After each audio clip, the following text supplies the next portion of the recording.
오늘 말씀은 요한복음에 있는 말씀입니다. 요한복음 14장 1절에서 7절 말씀을 함께 교독해서 봉독하도록 하겠습니다. 요한복음 14장 1절에서 7절 말씀입니다.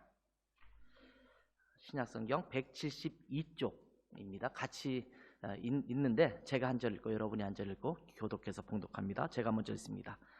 너희는 마음에 근심하지 말라. 하나님을 믿으니 또 나를 믿으라. 내 아버지 집에 거할 곳이 많도다. 그렇지 않으면 너희에게 일렀으리라. 내가 너희를 위하여 거처를 예비하러 가노니 가서 너희를 위하여 거처를 예비하면 내가 다시 와서 너희를 내게로 영접하여 나 있는 곳에 너희도 있게 하리라. 내가 어디로 가든지 그 길을 너희가 아느니라. 도마가 이르되 주여 주께서 어디로 가시는지 우리가 알지 못하거늘 그 길을 어찌 알겠사옵나이까.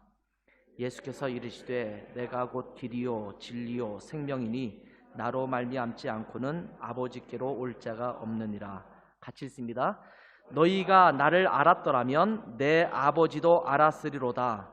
이제부터는 너희가 그를 알았고 또 보았느니라. 아멘. 자리에 앉으시겠습니다.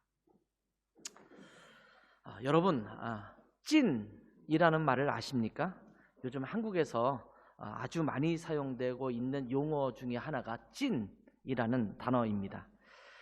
여기서 말할 때 저 사람은 정말 찐이야 이렇게 말할 때, 또 그 식당 스테이크는 정말 찐이야 뭐 이렇게 말할 때 이 찐이라는 말을 많이 씁니다. 처음에 저는 이 이야기를 들었을 때 굉장히 낯설었어요. 찐이 도대체 뭔가 이런 생각을 했습니다. 여기서 찐이 뭔가 찾아보니까 진짜라는 말이에요. 진짜, 최고, 아주 좋은 것, 이것을 얘기할 때 이렇게 찐이라는 표현을 씁니다. 요즘 굉장히 많이 사용되고 있는 단어인 것 같아요. 찐이라는 것은 진짜의 진, 진실되다 할 때 진짜죠. 한자어 진을 세게 발음한 단어로 그냥 찐이라고 부르는 거죠. 그것은 진이다, 진품이다 할 때 이 진을 쓰는 겁니다. 말 그대로 가짜가 아닌 진짜를 일컫는 말입니다. 최상의 가치를 표현할 때도 찐이라는 표현을 쓰기도 합니다. 최고다, 이건 찐이야, 이렇게 표현을 하지요. 그러니 이제는 교회를 향해서도 그 교회는 정말 찐이야 이렇게 말하는 일이 있을 것 같은 생각이 듭니다. 교회다운 교회, 건강한 교회, 교회 역할을 제대로 수행하는 그런 교회를 향해서 아마 그렇게 표현할 겁니다. 그 교회는 찐이야. 예를 들면 드레스덴에 있는 교회들이 있잖아. 그 교회 중에서 뭐 다른 교회도 좋지만 드레스덴 아닌 교회는 찐이야. 뭐 이렇게 표현할 때 아마 이런 표현을 쓸 수 있을 것 같습니다. 우리 드레스덴 한인교회가 그런 이야기를 들었으면 좋겠어요.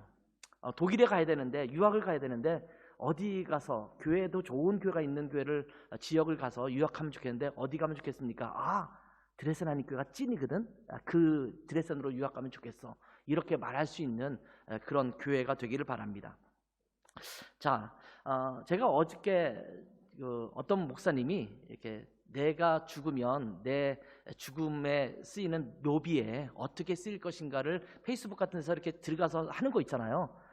머리도 식힐 겸 제가 한번 어떤 목사님이 올렸길래 저도 한번 해봤어요. 제 이름은 석자를 넣고 내 묘비에 어떤 글이 실릴 것인가를 해봤거든요. 테스트 해봤는데 이런 사진이 나왔습니다. 그는 진짜였도다.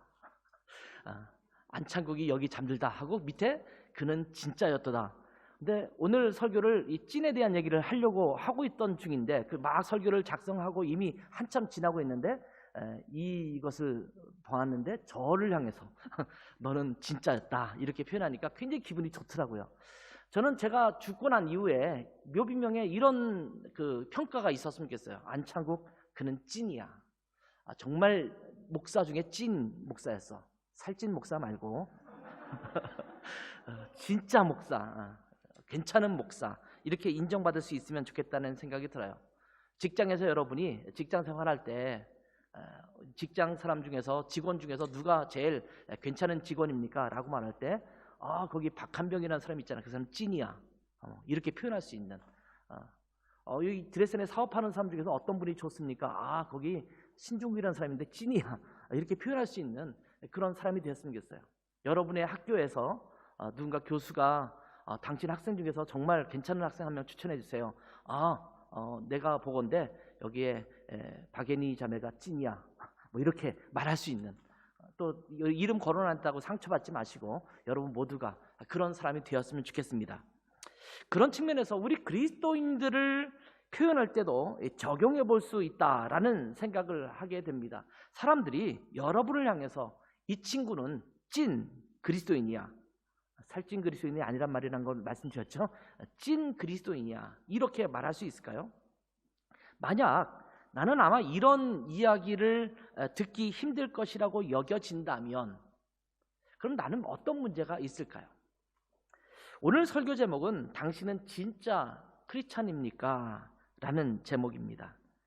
제가 당신은 크리스찬입니까? 라는 질문으로 그치지 않고 진짜 그리스도인입니까?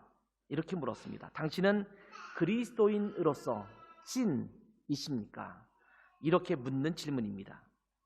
이 질문에 대해서 어떤 분들은 생각할 필요도 없이 그렇다 이렇게 대답할 분도 있을 것입니다. 그런가 하면 어떤 분은 갑자기 훅 들어오는 이 질문에 대해서 당황스러워하면서 그리스도인이면 그리스도인이지 진짜 그리스도인이라는 질문은 도대체 무슨 의미일까? 그러면서 이 질문의 의도를 파악하려고 하는 분도 있을 겁니다. 그래서 섣불리 대답하지 못하고 저 목사님이 묻는 의미가 뭘까를 곰곰이 생각하고 되씹어보는 그런 분도 있을 수 있습니다.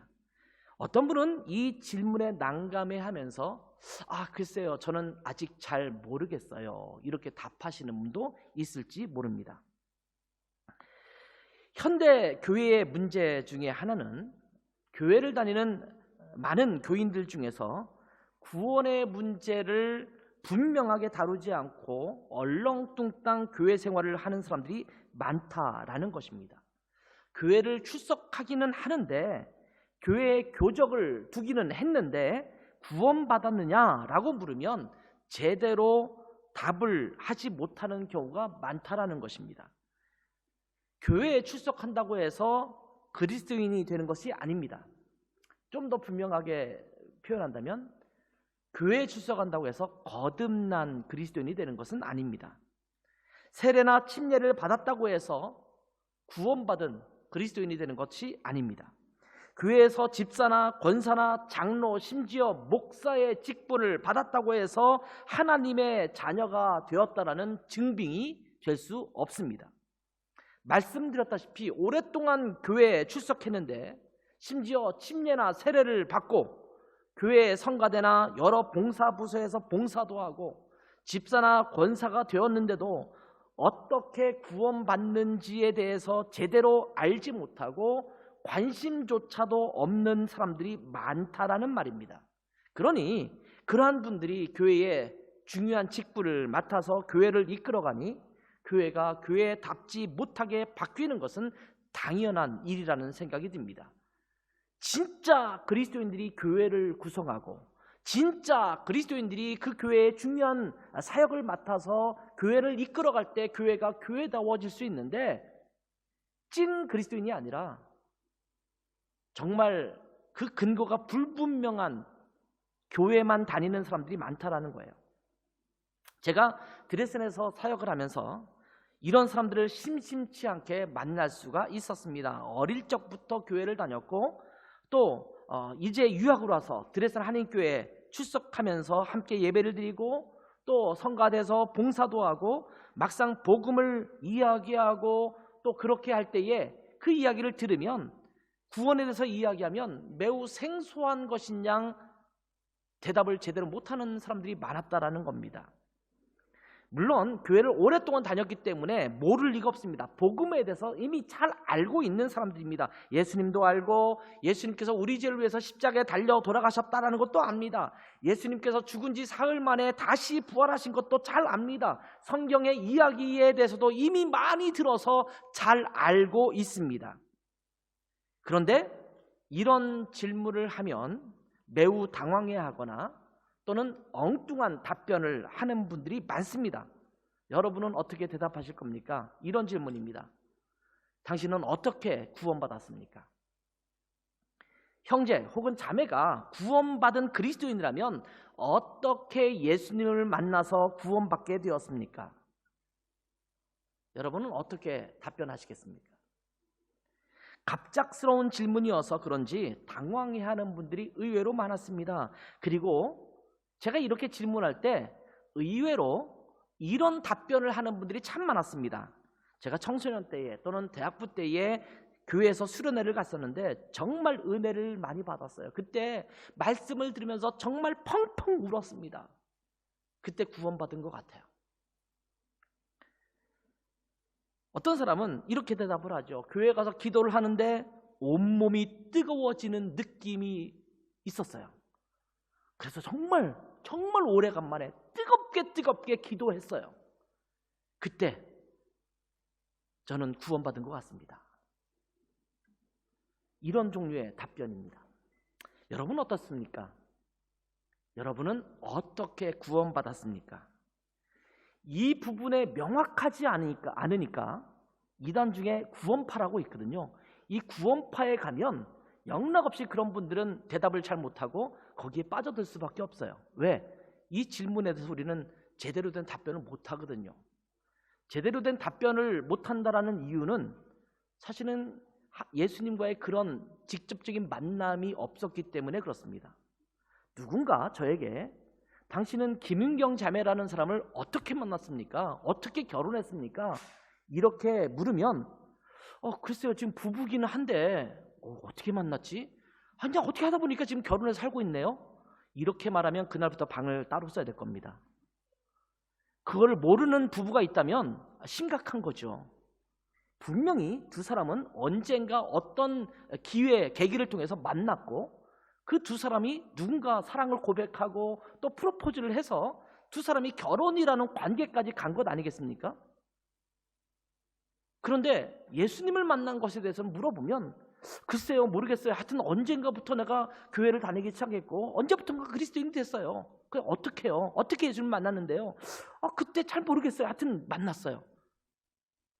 우리는 인생의 두 번째로 중요한 가정, 부부 생활을 하는데도 분명한 만남이 있고 또 분명한 결혼 생활의 시작이 있는데 첫 번째로 중요한 주님과의 만남을 기억하지 못한다는 것은 뭔가 문제가 있지 않을까요? 구원파 가면 질문을 좀 더 구체적으로 해요. 당신은 구원받았습니까? 언제, 몇 월, 며칠, 몇 시에 어떻게 구원받았습니까? 이렇게 질문을 해요. 그러니까 정말 당혹스럽죠. 물론 구원파가 말하는 이 구원의 개념은 저희 일반적인 기독교, 정통 기독교에서 말하는 것과 조금 다른 개념으로 접근하기 때문에 좀 문제가 있어요. 그런데 우리 기존 그리스도인들이 이 부분을 분명히 하지 않다 보니까 사실은 이 구원의 문제에서 다루면 대답을 잘 못하는 거예요. 교회 안에서는 구원받았다라고 착각하는 사람들이 의외로 많습니다. 어떤 계기가 되어서 교회에 나오기 시작했고 또 교회의 사람들과 친숙해져서 꾸준히 교회에 나오게 됩니다. 그리고 점차 교회의 여러 방식들에 익숙해져 가기 시작합니다. 그래서 어떤 부분들을 맡아서 섬기기 시작하기도 합니다. 말씀을 듣고 성경의 이야기도 점차 익숙해져 갑니다. 그러다가 교회에서 뭔가 정식으로 직분을 맡아서 섬기려고 하면 침례나 세례를 받아야 된다 이렇게 말하니까 문답을 열심히 준비해서 침례를 받고 세례를 받습니다. 그리고 보다 더 교회에 익숙해지기 시작했고 또 더 열심을 내기 시작했고 그 다음에 직분을 맡아서 교회의 핵심 멤버가 되기도 합니다. 그래서 누군가가 물어보면 당신은 그리스도인입니까? 라고 물어보면 예, 저는 그리스도인입니다 라고 답하고 예, 저는 성도가 맞습니다 이렇게 답을 합니다. 그런데 그것에 이어서 어떻게 구원받았습니까? 라고 질문을 하면 당황해하면서 제대로 된 답변을 하지 못하는 경우가 많다라는 겁니다. 답변은 제대로 못하면서 그럼에도 불구하고 나는 그리스도인이라는 것이 확실하다 이렇게 생각을 하고 있습니다. 많은 현대의 그리스도인들이, 교인들이 그렇게 자기가 그리스도인이라고 확신하며 살아가고 있습니다. 근데 여러분 정말 죄송한 말씀이지만 지금까지 드린 말씀 정도로 교회 생활을 했다면 그리스도인이라고 확정짓기가 참 어렵습니다. 이런 분들은 정말 내가 그리스도인이 되었는가를 깊이 고민하면서 확인해 보아야 합니다. 독일을 비롯한 유럽에는 자기 자신이 그리스도인이라고 생각하는 사람들이 굉장히 많습니다. 독일의 기독교율은 굉장히 높은 편입니다. 2018년 통계를 보니까 개신교가 25%, 카톨릭이 28%, 그 다음에 정교회가 2%, 기타 기독교 계통, 기독교적인 것이지만 이단인이 아닌 다른 종교가 아닌 기독교지만 그런 교파에 속해 있지 않은 그런 기독교인이 또 1%입니다. 이걸 다 합해보니까 56% 정도가 기독교인이 됩니다. 가톨릭과 개신교를 다 포함해서 하여튼 교회의 모양을 갖고 있는 모든 그 단체에 속해 있는 사람들이 56%입니다. 제가 독일에 들어와서 사역을 시작한 지 17년이 되었는데 제가 처음 이 독일에 처음 이사 왔을 때, 처음 독일로 이민 왔을 때 기독교율을 제가 준비해 오고 또 조사한 적이 있었거든요. 그때는 90%가 넘었습니다. 가톨릭과 개신교가 거의 반반 정도 되는데 그 비율이 90%가 넘었어요.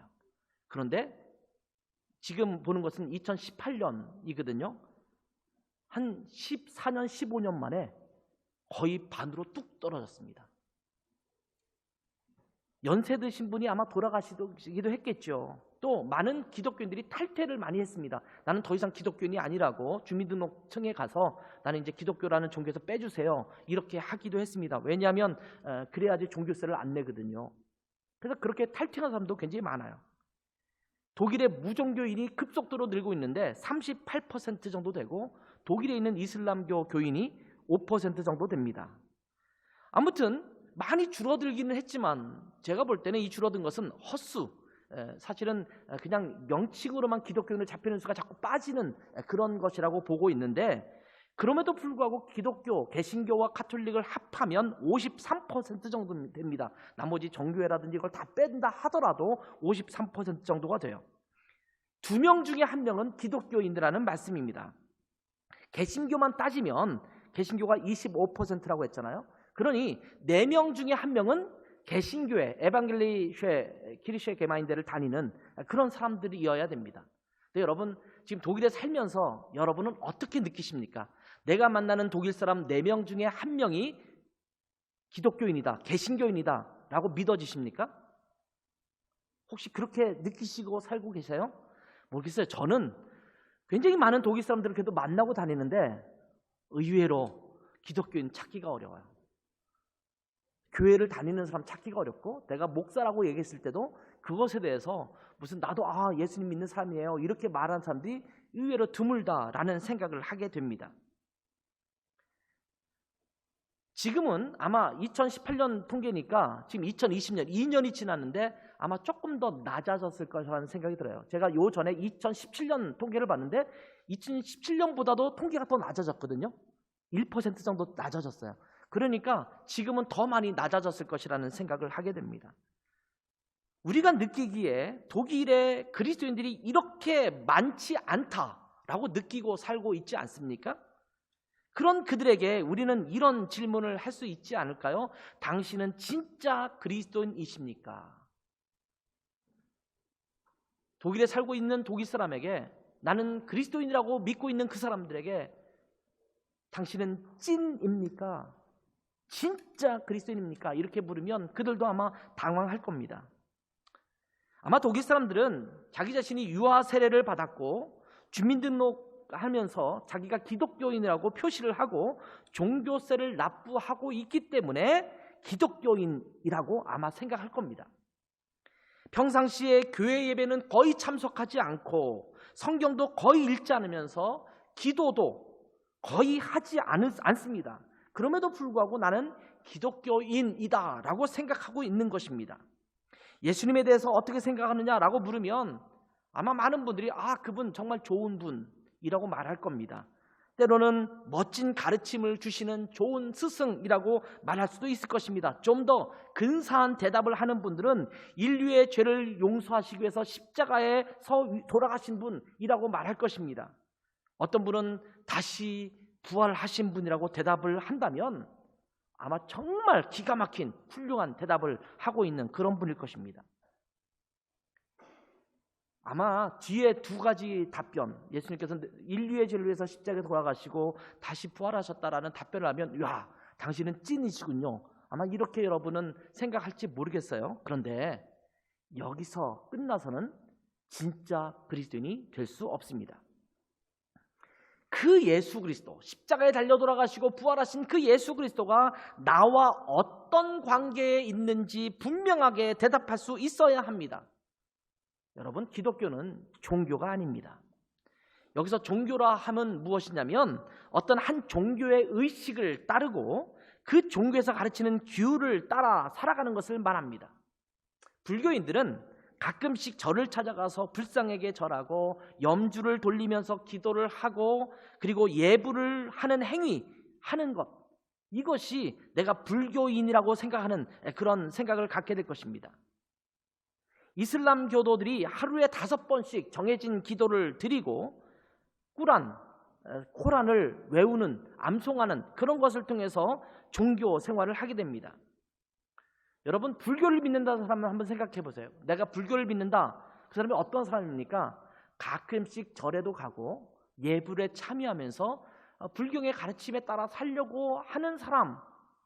자기가 그렇게 살고 있으면 나는 불교인이다, 이렇게 말하지 않습니까?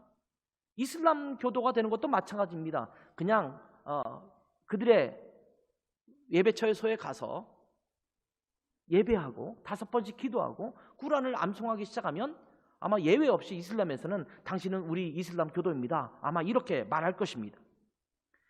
그런데 기독교에서는 교회의 예배의식에 참여하고 또 침례나 세례의식을 받고 교회에 등록한다고 해서 그리스도인이다, 이렇게 말하지 않습니다.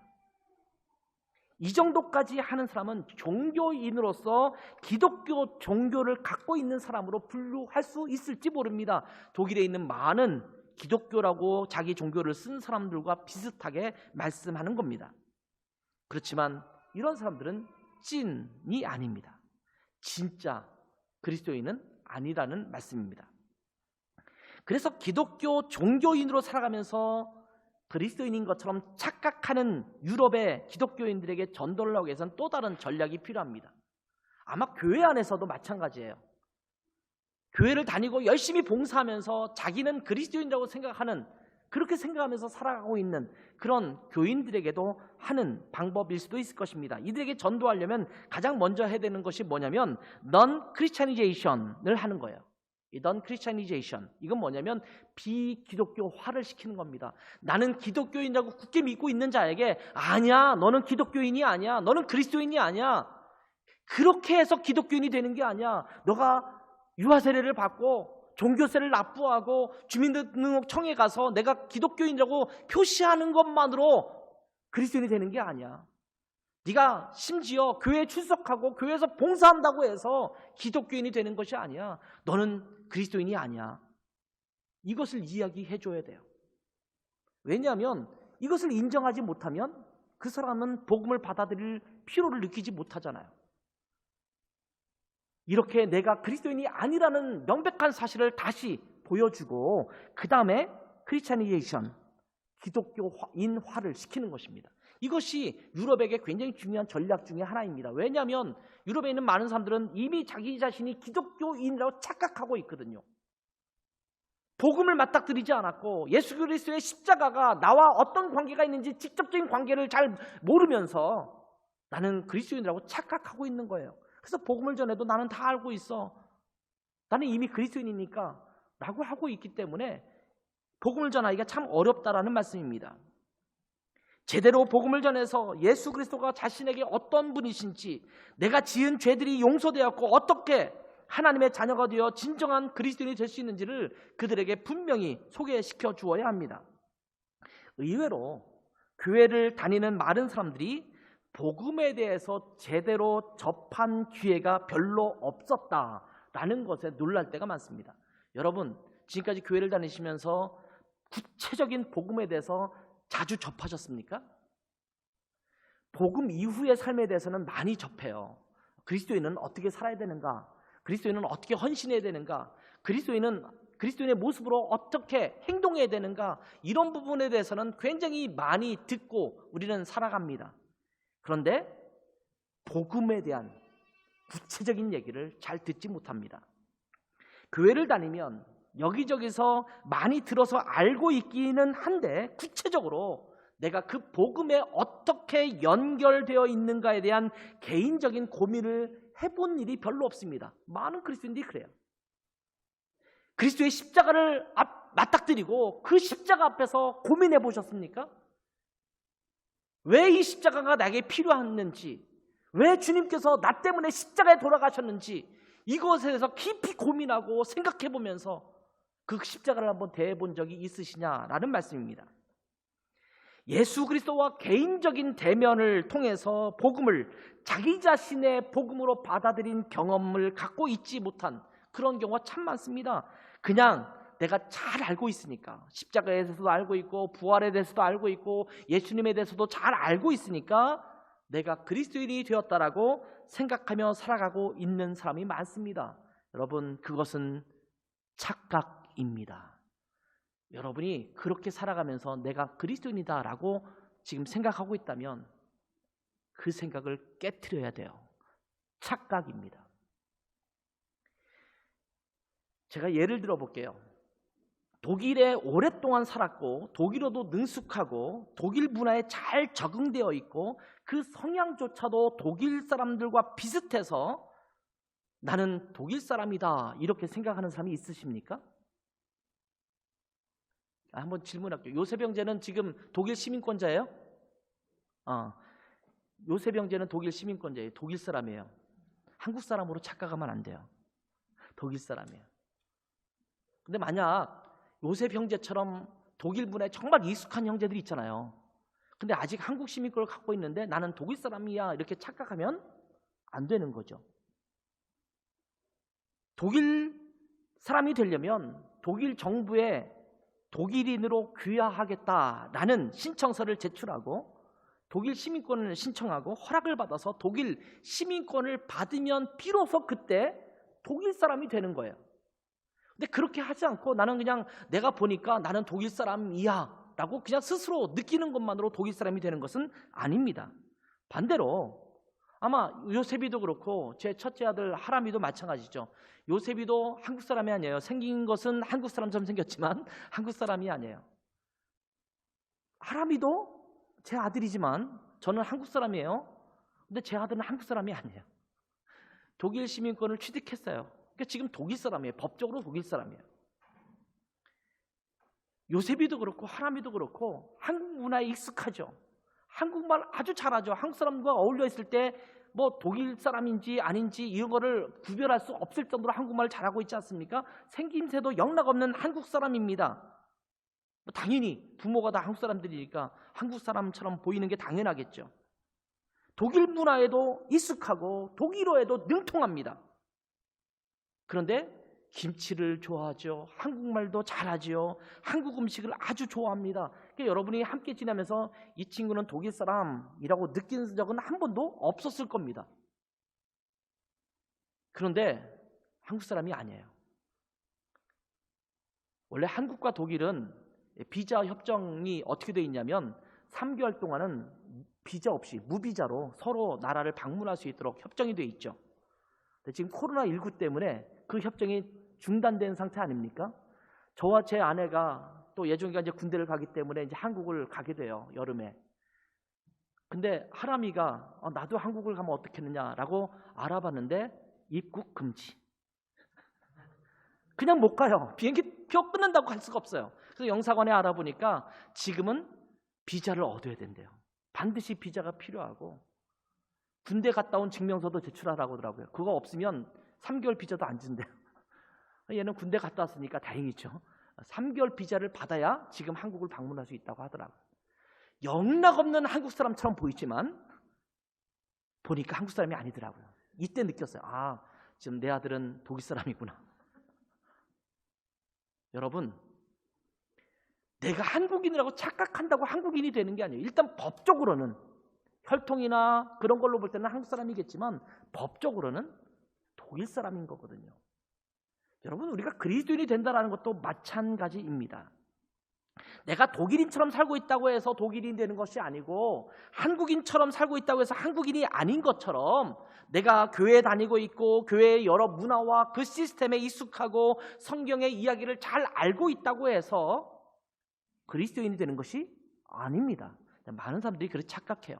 나 지금 교회 다니고 있으니까 성경 이야기 정말 잘 알고 있으니까 나는 그리스도인이야. 혹시 여러분 중에는 그렇게 착각하고 있는 분이 있지 않습니까? 그렇다면 어떻게 그리스도인이 될 수 있을까요? 독일인이 되기 위해서 조건이 필요한 것처럼, 한국인이 되기 위해서 조건이 필요한 것처럼 그리스도인이 되는 것도 조건이 충족되어야 합니다.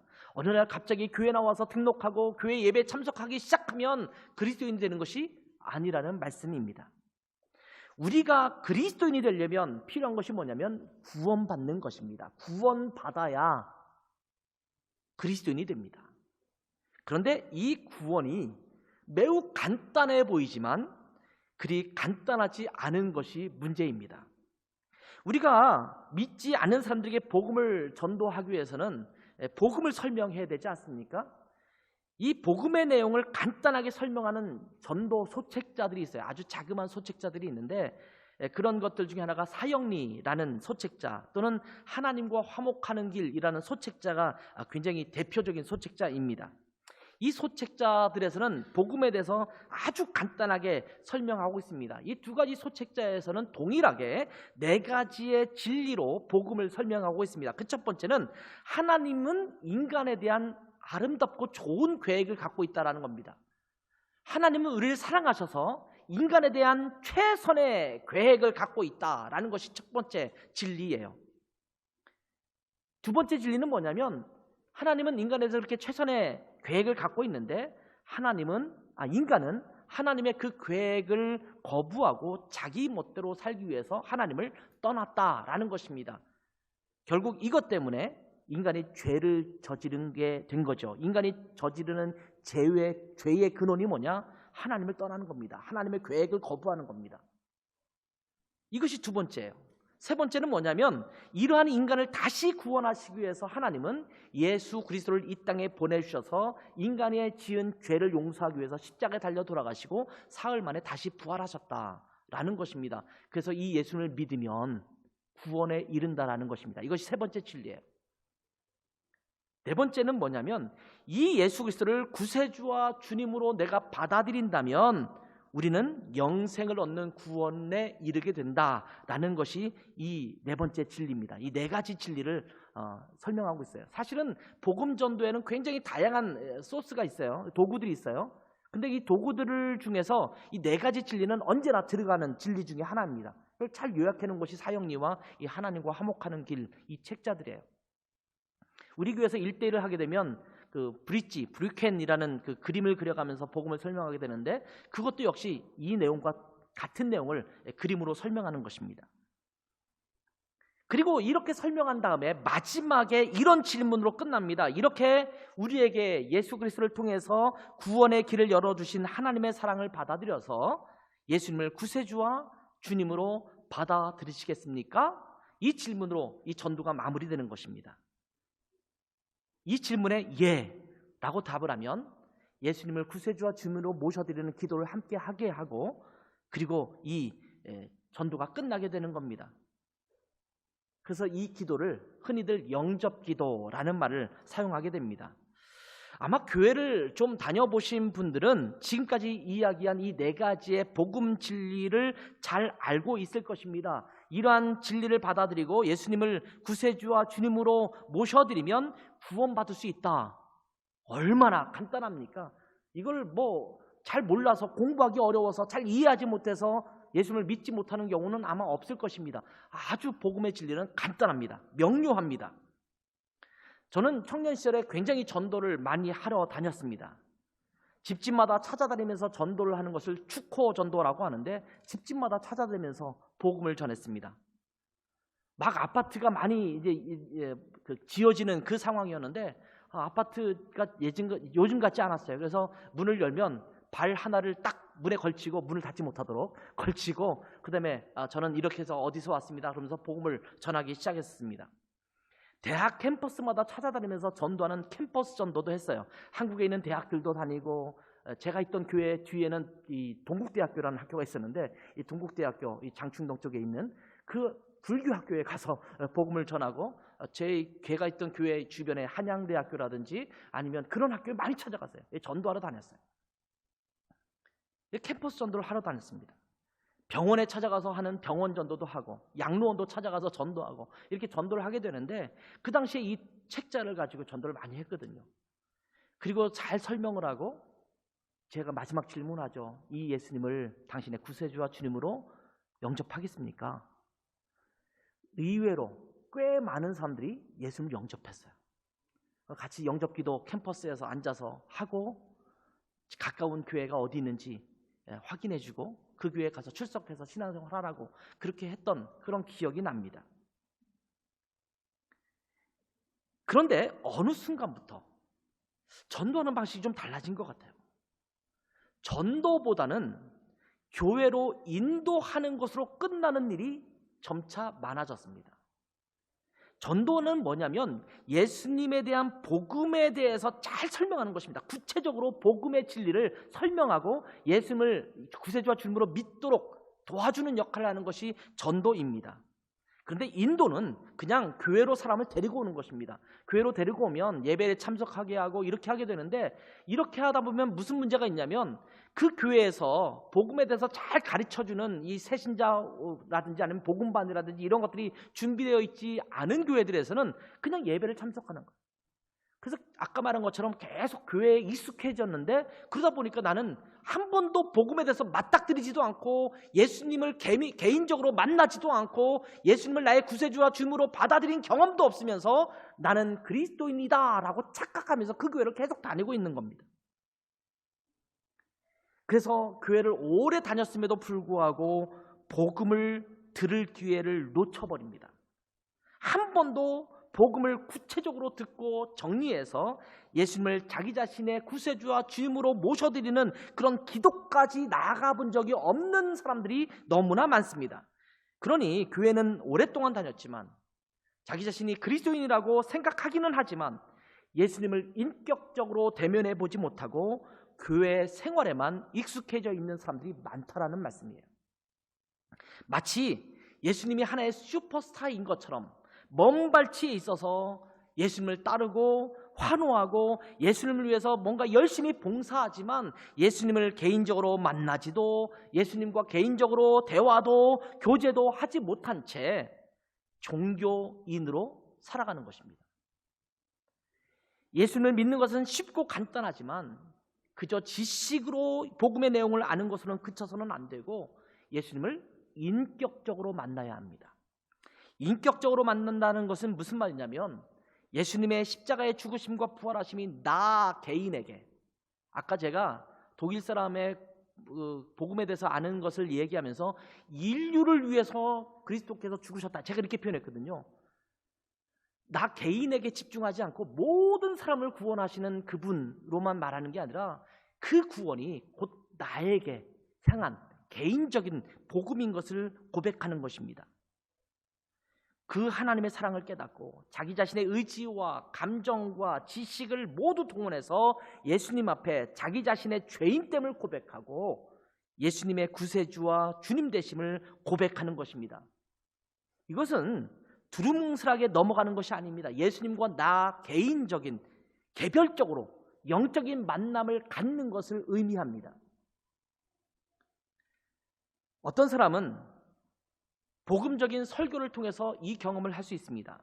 어떤 사람은 예수님에 대한 복음을 증거해주는 어떤 전도자의 전도를 통해서, 어떤 사람은 성경을 읽고 묵상하는 가운데서, 어떤 사람은 복음을 전하는 어떤 드라마나 영화를 통해서, 방식은 굉장히 다양하지만 복음을 접하고 예수님을 구세주와 주님으로 인식하고 인정하고 받아들임으로써 구원에 이르게 되는 것입니다.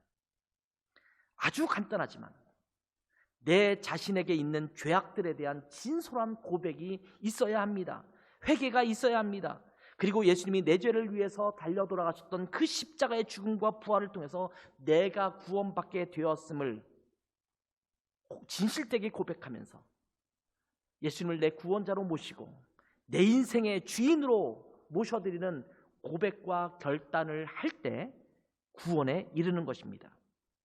이러한 죄의 고백과 예수님을 구세주와 주님으로 받아들이는 진실된 고백의 사건을 갖지 않는다면 그리스도인이 될 수 없는 것입니다. 누구나 성경의 이야기는 지식으로 받아들일 수 있습니다. 누구나 복음의 진리는 그냥 이해하는 것으로 이해할 수 있습니다. 그런데 거기서 그치는 것이 아니라 그 복음의 진리가 바로 나 자신을 위해서 주어진 것이라는 것을 받아들이고 예수 그리스도께 나 자신을 온전히 드릴 때 구원에 이르는 것입니다. 여러분은 지금까지 살아온 인생 속에서 예수 그리스도의 복음 앞에 자기 자신을 내려놓고 예수 그리스도를 자신의 인생의 주인과 구세주로 받아들이는 그러한 진실한 또한 진솔한 고백을 드린 경험이 있으십니까? 그렇다면 여러분은 찐입니다. 여러분은 진짜 그리스도인입니다. 그런데 만약 그러한 사건이 내가 지금까지 살아오는 인생 속에서 한 번도 경험한 적이 없었다면 다시 복음 앞에 진지하게 서서 십자가를 통해서 우리 죄를 사해 주신 예수 그리스도를 맞닥뜨려야 합니다. 그리고 그 십자가 앞에서 여러분의 죄를 내려놓고 예수님을 여러분의 구세주와 주님으로 받아들이는 결단의 고백을 해야만 합니다. 그래야 종교인이 아니라 기독교 종교인이 아니라 진정한 진짜 그리스도인이 되는 것입니다. 구원의 방법은 아주 쉽습니다. 그러나 여러분의 진솔한 고백이 하나님 앞에서 이루어지지 않는다면 구원이 여러분에게 이루어질 수 없음을 알아야 합니다. 복음의 진리 앞에 맞닥뜨리시고 십자가의 복음 앞에서 여러분을 온전히 드리는 결단이 모두에게 있기를 주님의 이름으로 축원합니다. 근데 여기에 여러분이 아셔야 될 또 한 가지의 진리가 있습니다. 그것은 바로 구원에 이르는 조건은 단 한 가지밖에 없다라는 것입니다. 이 한 가지는 반드시 있어야 되는 조건이고 이 한 가지 조건 외에는 다른 것은 필요 없습니다. 구원에 이르는 단 한 가지 조건이 뭘까요? 바로 예수 그리스도이십니다.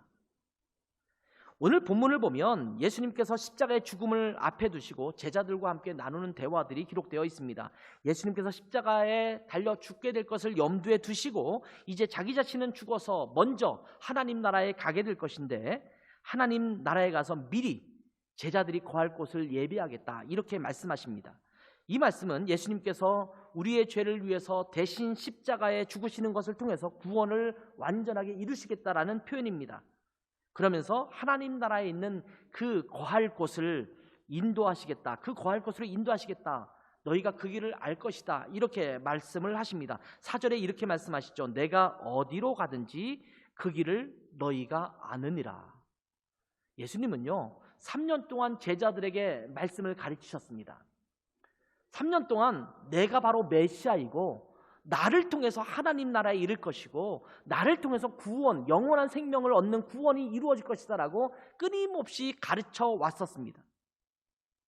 그러니 그 길을 너희가 알 것이다 라는 말은 어떤 의미가 있느냐면 너희도 다 알고 있지? 나를 통해서 하나님 나라에 갈 수 있다라는 것을 이런 질문이나 마찬가지의 질문입니다. 그런데 제자들은 이러한 예수님의 표현에 대해서 제대로 이해하지 못했습니다. 제가 예수님의 입장에서 복음서를 읽어보면요 좀 답답해서 미칠 것 같을 거예요. 아마 제자들이 그렇게 여러 번 가르쳐주고 말씀을 지도했음에도 불구하고 어떤 때 보면 분명한 복음에 대해서 잘 이해하지 못하는 제자들의 모습이 보이거든요. 근데 예수님께서 이렇게 말씀하셨는데도 도무지 이해를 못합니다. 그러면서 제자 중에 도마라는 제자가 다시 되묻습니다. 5절이죠. 도마가 이르되 주여 주께서 어디로 가시는지 우리가 알지 못하거늘 그 길을 어찌 알겠사옵나이까. 복음에 대해서 구원에 대해서 그렇게 가르쳐줬는데 우리는 알지 못합니다. 이렇게 말해요. 그 길을 어찌 알겠습니까? 이렇게 말하는 거예요. 주님 저희가 그 길을 어떻게 알습니까? 내비게이션도 없는데 내비게이션을 사주시든지 하다못해 지도라도 하나를 주시든지 예수님께서 어디로 가신다라는 거야. 근데 우리가 그 길을 안다고 하는데 그 길을 우리가 어떻게 할 수 있지? 이렇게 질문을 갖게 된 것입니다. 그때 예수님께서 하신 답변이 굉장히 유명한 말씀이죠. 여기에도 이렇게 떡하니 써 있는 그런 말씀입니다. 6절의 말씀이죠. 한번 같이 읽겠습니다. 시작. 예수께서 이르시되 내가 곧 길이요 진리요 생명이니 나로 말미암지 않고는 아버지께로 올 자가 없느니라. 아멘. 예수님께서 뭐라고 말씀하시냐면 내가 곧 길이요 이렇게 말씀하십니다. 예수님이 곧 길이라는 말씀입니다. 여기에도 보면 the way이라고 되어 있어요. the way죠. 여러 길 중에 a way, ein Weg이 아니라 their Weg이에요. 하나예요. 길 하나. 그 길입니다. 이 예수님을 통해서 구원에 이를 수 있다라는 말씀입니다. 예수님이라는 길을 걸어가면 하나님 나라에 이를 수 있다라는 말씀입니다. 예수님을 통해서 구원에 이를 수 있다라는 말씀입니다. 그러면 그 길을 어떻게 찾을 수 있을까요? 예수님은 길이지 그 길을 가르쳐주는 지도가 아닙니다. 내비게이션이 아닙니다. 그러면 예수님이 길인데 그 길을 보여주는 내비게이션은 뭘까요? 지도는 뭘까요? 바로 하나님의 말씀인 이 성경입니다. 이 성경을 읽고 묵상하면 여기서 예수님이라는 길로 갈 수 있는, 그래서 아버지께 하나님께 갈 수 있는 그 길을 여기서 제시하고 있는 겁니다. 끊임없이 이 내비게이션인 성경은 뭘 말씀하시면 예수님이라는 길을 통해서 가, 이렇게 말씀하고 있는 거예요. 이쪽으로 가지 말고 저쪽으로 가지 말고 이 길을 통해서 가. 그 길은 바로 예수 그리스도야 라고 말씀하는 것이 바로 이 내비게이션된 성경 말씀인 것입니다. 그래서 예수님은 나로 말미암지 않고는 아버지께로 하나님께로 갈 자가 아무도 없다 이렇게 말씀하고 있습니다. 이 성경은 끊임없이 그것을 우리에게 알려주시고 있습니다.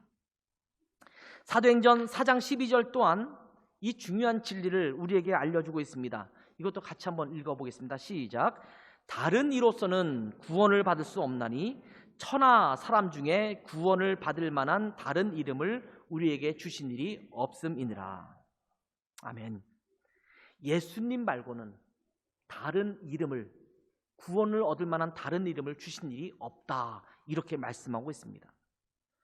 요즘은 종교다원주의가 더욱 만연하고 있습니다. 이 종교다원주의라는 것은 굉장히 그럴듯해 보입니다.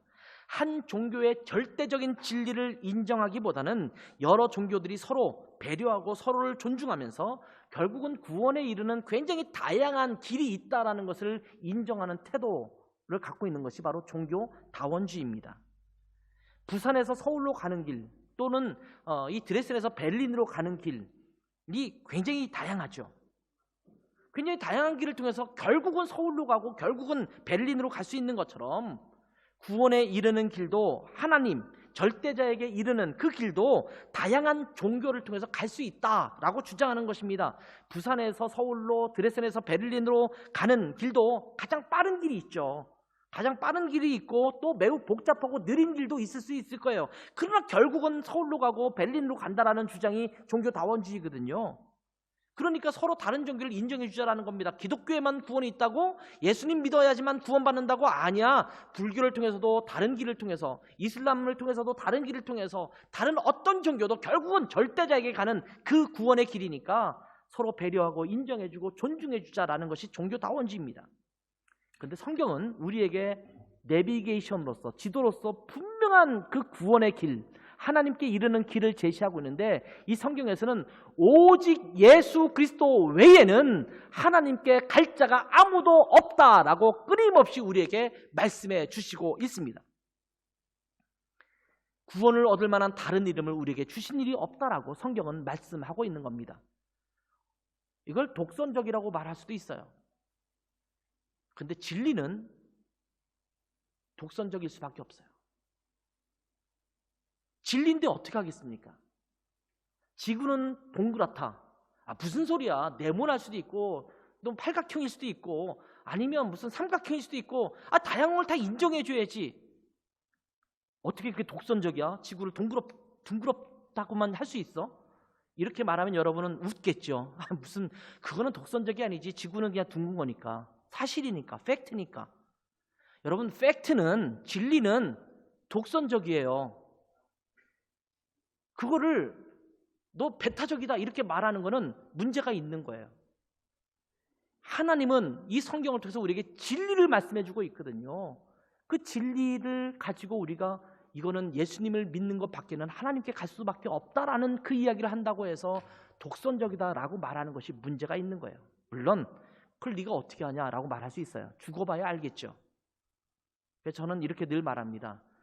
죽어볼 때는 이미 늦었어요. 불교 믿어도 천국 간다, 뭐 이슬람교 믿어도 천국 간다, 이런 것도 진리다라고 말했는데 그것을 믿었는데 만약에 성경이 진리면 어떻게 되겠습니까? 다른 종교에서는 모든 종교가 다 똑같다라고 말하죠. 그러니까 기독교도 거기에 포함시켜줘요. 감사하죠. 기독교는 빼놓고 불교나 이슬람교만 믿어야 된다 이렇게 말하고 있지는 않거든요.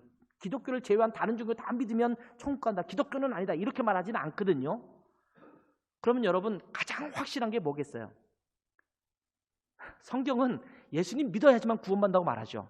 다른 종교는 다 천국 가는 길이라고 말하죠. 그 다른 종교를 믿으면, 다 믿으면 감사한 일이지만 만약에 이게 진짜면 다른 종교를 믿는 사람들은 다 허탈한 거예요. 그 끝에 가서는 몰라요. 그러면 여러분, 이왕이면 무엇을 믿겠습니까? 가장 확실한 것 아닙니까? 주님은 우리에게 그렇게 말씀하고 있는 거예요. 기독교는 종교가 아닙니다. 관계입니다.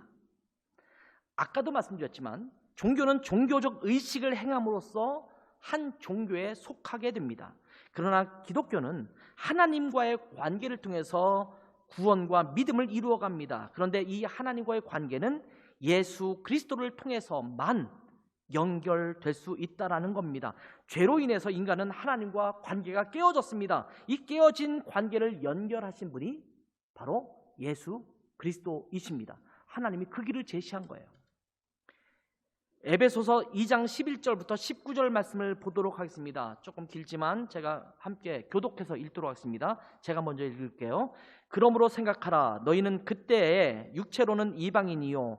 그때라는 것은 예수 믿기 전의 모습이에요. 그때는 육체로는 이방인이요, 손으로 육체에 행한 할례를 받은 무리라 칭하는 자들로부터 할례를 받지 않은 무리라 칭함을 받는 자들이라. 그때에 너희는 그리스도 밖에 있었고 이스라엘 나라 밖의 사람이라. 약속의 언약들에 대하여는 외인이요 세상에서 소망이 없고 하나님도 없는 자이더니 이제는 전에 멀리 있던 너희가 그리스도 예수 안에서 그리스도의 피로 가까워졌느니라.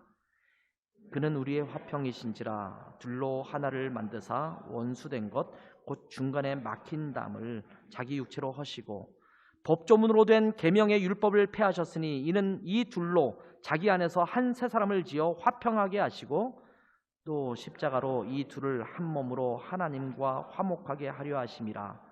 원수된 것을 십자가로 소멸하시고 또 오셔서 먼 데 있는 너희에게 평안을 전하시고 가까운 데 있는 자들에게 평안을 전하셨으니 이는 그로 말미암아 우리 둘이 한 성령 안에서 아버지께 나아감을 얻게 하려 함심이라. 같이 읽습니다. 그러므로 이제부터 너희는 외인도 아니요 나그네도 아니요 오직 성도들과 동일한 시민이요 하나님의 권속이라. 아멘. 이 말씀에서 화목제물이 되어주신 예수님에 대해서 잘 설명해주고 있습니다. 우리는 죄로 말미암아 하나님과 원수된 자들이었습니다. 하나님 없는 자로 살았습니다. 그래서 소망이 없는 삶을 살았습니다. 이것이 우리가 예수 믿기 전의 삶의 모습이에요. 그런데 예수님께서 화목제물이 되어주셔서 십자가에서 우리 죄를 대신 짊어지시고 죽으심으로 말미암아 우리가 하나님과 가까워질 수 있도록 예수님께서 화목제물이 되신 겁니다. 그래서 오늘 읽었던 지금 내용을 보면 십자가로 우리와 하나님이 하나가 되게 하셨고 그리스도의 보혈로 우리가 하나가 되게 하셨다라고 계속적으로 얘기해 주시고 있습니다. 그래서 이제는 이방인, 이 소망이 없는 자, 그런 자들이 아니라 하나님의 백성, 하나님의 권속, 하나님의 가족이 되게 하셨다라고 말씀하고 있습니다. 누가 이 거룩한 구원을 이루셨는가? 바로 예수 그리스도를 통해서 이루셨다라고 말씀하고 있는 겁니다. 이러한 예수 그리스도를 자기 자신의 구세주와 주님으로 개인적으로 모셔드리는 그 사건을 경험한 자, 그 자들이 진짜 그리스도인입니다. 그런 사람들이 찐입니다. 여러분은 진짜 그리스도인이십니까? 기도하시겠습니다. 잠깐 눈을 감고 기도를 하시면서 한번 이 질문에 여러분 마음속으로 답해 보세요. 당신은 그리스도인이십니까? 그러면 여러분은 어떻게 답변하시겠습니까? 예, 나는 예수님을 내 구세주와 주님으로 모셔드리는 결단과 진솔한 고백을 하나님 앞에 한 적이 있습니다. 이런 고백을 했던, 그런 경험을 했던 사람은 이미 그리스도인 되신 분들입니다. 근데 혹시 여러분 중에서 나는 지금까지 교회를 다녀왔지만 한 번도 하나님 앞에서 그런 고백을 드려본 적이 없습니다. 내가 머릿속으로는 다 알고 있지만 하나님 앞에서 나의 죄를 진솔하게 고백하고 내 죄를 용서하시고 또한 해결하시기 위해서 십자가에 달려 돌아가신 예수님을 나의 구세주와 주님으로 모셔드립니다. 그런 결단과 결심을 하나님 앞에 드립니다. 이런 고백을 개인적으로 한 번도 해본 적이 없습니다. 이런 분들이 있다면 교회는 익숙하고 교회는 다니고 있을지 모르지만 아직 그리스도인이 아닙니다. 이런 분들은 예수님의 십자가 앞에 다시 맞닥뜨려야 돼요. 혹시 여러분 중에서 나는 아직 그런 고백을 하나님 앞에 진솔하게 드려본 적이 한 번도 없습니다. 저를 위해서 기도해 주십시오. 저는 예수님을 믿고 구세주와 주님으로 모셔드리고 싶습니다. 이런 마음이 있으신 분은 한번 손을 들어서, 다 눈 감고 기도할 때 손을 들어서 잠깐 표시해 주십시오. 제가 기도해 드리겠습니다. 나는 이 시간 예수님을 나의 구세주와 주님으로 이제 진실하게 받아들이기를 원합니다. 저를 위해서 기도해 주십시오. 이런 분이 있으면 손을 들어서 표시해 주시면 제가 기도해 드리겠습니다. 네. 여러분 가운데 그런 마음이 있다면 이런 기도를 드리시면 돼요. 하나님, 나는 죄인입니다. 하나님을 떠났던 사람입니다. 그런데 예수 그리스도께서 내 죄를 용서하시기 위해서 십자가에 죽으시고 다시 부활하셔서 나의 구세주와 주님 되신 것을 제가 받아들입니다. 예수님을 나의 구세주와 내 인생의 주인으로 모셔드립니다. 이제는 제 안에 들어오셔서 저의 인생을 책임져 주십시오. 이렇게 기도한다면 이제 여러분의 인생 가운데 예수님께서 찾아오셨고 여러분을 진짜 그리스도인으로 받아주셔서 하나님의 자녀가 되게 하셔서 믿음의 삶을 살게 하실 줄 믿습니다. 그런 고백으로 나가는 여러분 되시기를 바랍니다. 제가 기도하겠습니다. 하나님 아버지, 오늘 복음에 대해서 다시 한번 확인해 보게 하셔서 감사합니다. 저희가 지금까지 계속 그리스도인으로서 살고 있지만 때로는 이 복음에 대해서 점검하지 못하고 확인해 보지 못한 채 그냥 교회 생활에만 익숙할 때가 참 많은 것 같습니다. 하나님, 이제 오늘 말씀을 통해서 예수 그리스도 외에는 구원의 방법이 없으며 예수님만이 오직 구원에 이르는 그 길인 것을 말씀을 통해서 다시 한번 살펴보게 하셔서 감사합니다.